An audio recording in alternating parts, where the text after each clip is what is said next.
veniva lanciata contro la mano, rimbalzava contro le dita, quindi l'idea era che... Ciao ragazzi, ciao. Mola. Mola è tornato perché oggi ci parlerà un po' di uno che può essere considerato un gigante della magia, nello specifico Moneto Magia, che purtroppo è scomparso un po' di tempo fa. Stiamo parlando di David Roth. Sicuramente sono poche le routine che veramente reputo al top del top delle performance di Roth, e una di queste è The Sleeves. The Sleeve si chiama, cioè la manica, che se vuoi possiamo guardare insieme. Sì, volentieri. Un commento. Volentieri. So the next time you see a magician hold a coin and make a magical pass, wiggle his thumb, snap his fingers and make that coin disappear. Remember, it doesn't really disappear. It really only goes up my sleeve. Yeah. I was kidding about the sleeves. It's actually all done with mirrors. That's right. Yeah, magicians use these all the time. I'll show you what we do. So you can either put the coin on the mirror like that, or you can hold it in front of the mirror that way. Very few people know if the coin is actually touching the mirror. It's so close to its own reflection that a good magician can not only slide the coin off the mirror, but the reflection as well.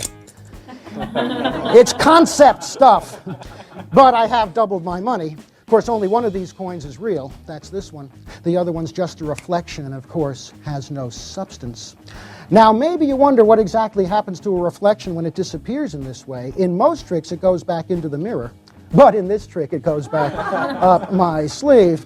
As a matter of fact, sometimes I can even make the mirror disappear as easily as the coins. It doesn't go up this sleeve, it doesn't go up this sleeve, but it does go under this sleeve. I do that to show you I really don't use sleeves, but I really do use mirrors.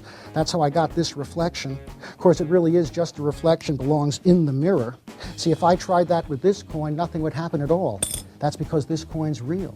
If I want to make this coin disappear, I don't use mirrors. I use magic. Send it back into the sleeve for a big finish. And when I say a big finish,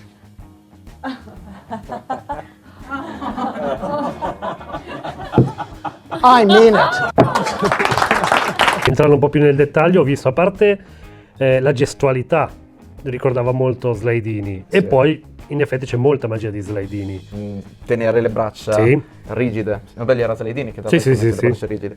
Di tenere le braccia rigide. Infatti, quando lappa allo specchio, non fa come farebbero alcuni, cioè di tornare indietro e spostarsi, ma è con tutto il corpo che raggiunge uno stato di rilassamento e poi si risposta avanti, quindi hai tutto il braccio rigido, ti rilassi ed è proprio il tuo peso che va indietro a portare via la mano, quindi risulta sempre molto più naturale. Tra l'altro, se non sbaglio, tu proprio questo mese hai fatto un video sui falsi depositi. Sui falsi depositi. E appunto anche David Roth ha lavorato molto sui falsi depositi, e io sono dell'idea che comunque un falso deposito sia anche un metodo per ottenere un'altra cosa, che può essere uno shuttle pass, per esempio. È un passaggio. Sì, assolutamente. In questa routine lo usa spesso. Per farvi un esempio, per chi non sapesse cos'è lo shuttle pass, è uno scambio di una moneta, da questa verrà scambiata con questa. Tramite un falso deposito, questa moneta viene trattenuta in impalmaggio, questa mano viene aperta e si ha l'illusione che la moneta abbia cambiato di posizione. Questi scambi qua lui li inseriva molto fluidi all'interno, perché li metteva come in azioni in transito. A me è sempre piaciuto il concetto dello shuttle pass, è interessante perché è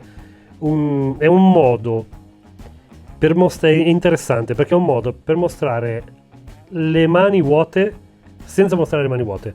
Cioè, io percepisco una mano vuota o la reputo vuota solo a livello concettuale, non a livello visivo.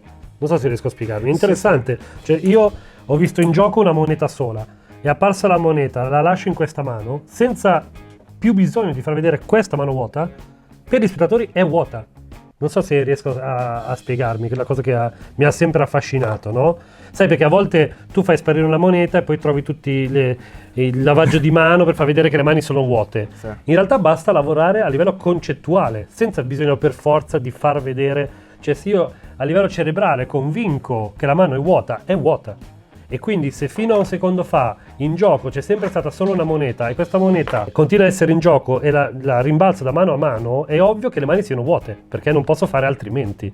Quindi a me ha sempre affascinato sotto quel punto di vista. Da questo punto di vista qua è bellissimo, poi anch'io ho un debole per tutto quello che riguarda il dare l'impressione piuttosto che ostentarla questa cosa. Esatto, poi soprattutto giochi, è un continuo gioco di cane gatto psicologico anche, no? Che è una delle cose affascinanti della prestigiazione, secondo me. Cioè sto giocando, tu spettatore ti stai creando delle conclusioni, tiri delle conclusioni false, ma tu stesso.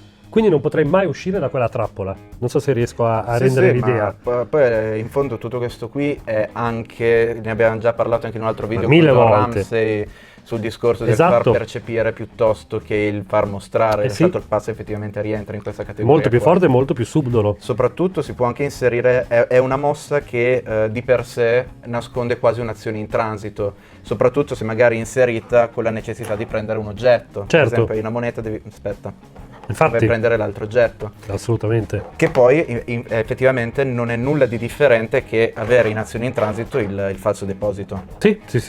Meno Solo male è la che stessa cosa. in questa cosa qua si può aggiungere benissimo a questa figata che hai appena detto tu, che io non avevo pensato effettivamente,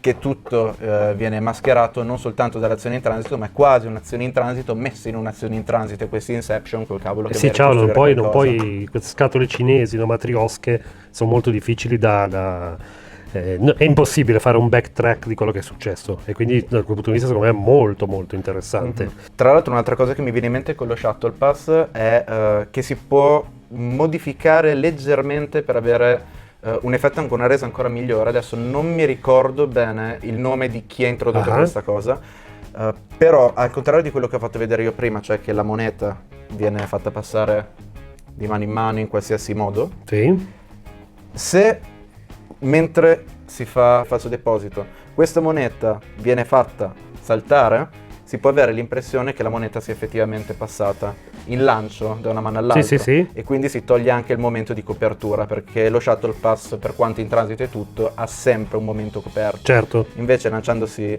un passaggio diventa anche comodo, parlando ti devi liberare la mano, la passi da una mano all'altra, Sì, fai lo sì, scambio, creando proprio l'impressione che la moneta venga lanciata. Certo. Beh, sicuramente Jennings aveva una cosa del genere. Sono sicuro al 100%. Dove si può trovare? Su Classical Magic o Larry Jennings. Perfetto, lo vado a cercare allora. Sono sicuro al 100%. Adesso non ricordo la dinamica, forse Jennings partiva dalla moneta, cioè il falso deposito lo faceva con la moneta in classico. Sto andando a memoria, e ricordo che io è che mentre girava non era semplicemente questa che si muove, addirittura coordinando bene i movimenti era questa che per una frazione di secondo veniva lanciata contro la mano, rimbalzava contro le dita, quindi l'idea era che Bella. posso anche, come spiego nel video del falso deposito, faccio finta di tenerla e quando la lancio succede che sembra proprio che è come giocare a ping pong, quindi c'è, la lasci lì, sembra proprio che questo sono sicuro Larry Jennings. E cosa c'è rimasto di lui? Allora, di lui ci sono rimasti sicuramente la sua collezione di DVD e tutti i suoi studi, perché lui su molti attrezzi, come può essere l'Okito Box, Sì. nella sezione 2, altra cosa che lui utilizza spesso è quando mantiene l'impalmaggio classico, ad esempio. Questo gimmick, come ho spiegato prima, è semplicemente un